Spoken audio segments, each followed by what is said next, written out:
is there a highest form of liturgical chant? And if so, what is it? And I don't know if you want to put this question to rest once and for all, or if you've addressed it very, very often, but ask the angels. Yes, there we are. The heavenly liturgy. That's our model. Yeah. Well, maybe Alex, correct me if I'm wrong. You're the historian, but in the East, there's never been an effort, as there was in the West, to unify into a single body of chant. In the Western Church, that was a goal, and I think in the Orthodox Church, because we're all so unique, I think there's never been that you have to do it this way. There's always been that freedom to create, and I think we're better off for it. Yeah, I mean, the how you answer this question depends on all sorts of things. If one wants to look, though, what the experience of the church has been, I mean, what we had in late antiquity certainly was a kind of unity and diversity in both the Eastern and Western parts of the church. There were multiple Latin chant traditions: Old Roman, Old Hispanic, Milanese, Beneventan, Gallican, and so on. And the same thing in the East. And actually that the diversity in the Eastern Roman Empire and the so-called Byzantine Empire lasted until the very end. It was possible, if you were in the city of Thessaloniki in the year 1430, the year they were conquered by the Ottomans, you would hear the old rite of Hagia Sophia Constantinople at the cathedral.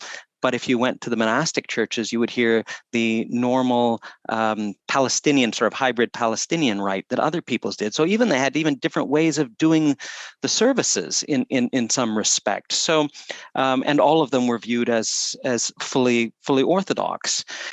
So I think that without you don't have to be a total relativist. On the other hand, there certainly have been boundaries, but I think there's a kind of tendency in modern times, really, to try to view music as if it was philology, biblical or patristic philology, this notion that you are looking for the one pure version.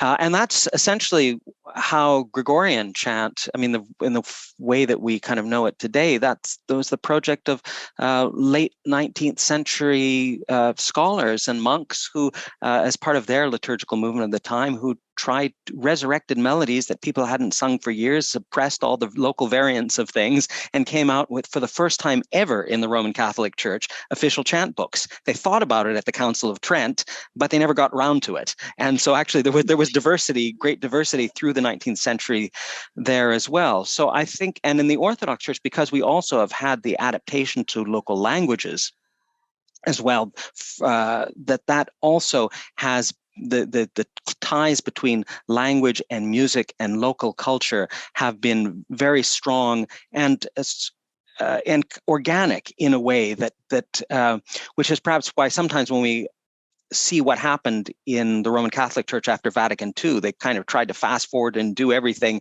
and in places where you have a commercial culture instead of a kind of deep-rooted sort of local sense of what our music is.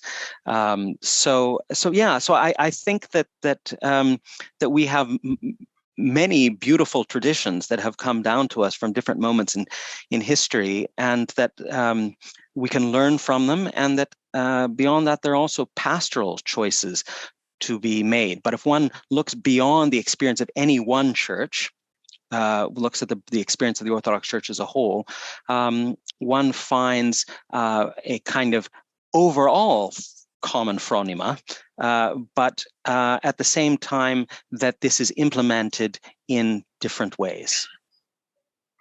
And I'd like to follow that up by saying very generally that the best mode of expression of liturgical chant is that liturgical chant that is chanted well.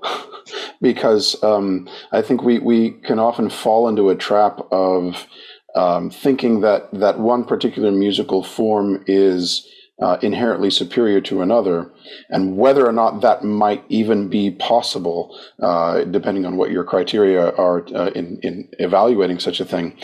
If you don't have the people that are well trained to be able to chant it well in a way that allows the liturgical text, and by that I mean both the actual words sung and the music itself, to be sung in a way that is a true reflection of the spiritual reality of the liturgy, then it doesn't matter if that particular form is superior or not. If you don't have the people that can do it well, then you're better off doing something you can do well and continue to learn and grow and develop.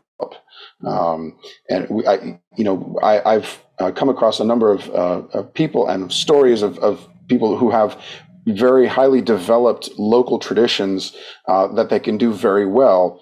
And then they discover, let's say, a different tradition, let's call it Byzantine chant, and think, oh, well, this is now the true tradition. I need to scrap everything that we've been doing and do Byzantine chant. But the problem is they don't do it very well, right? So how is that actually a superior form of liturgical musical expression?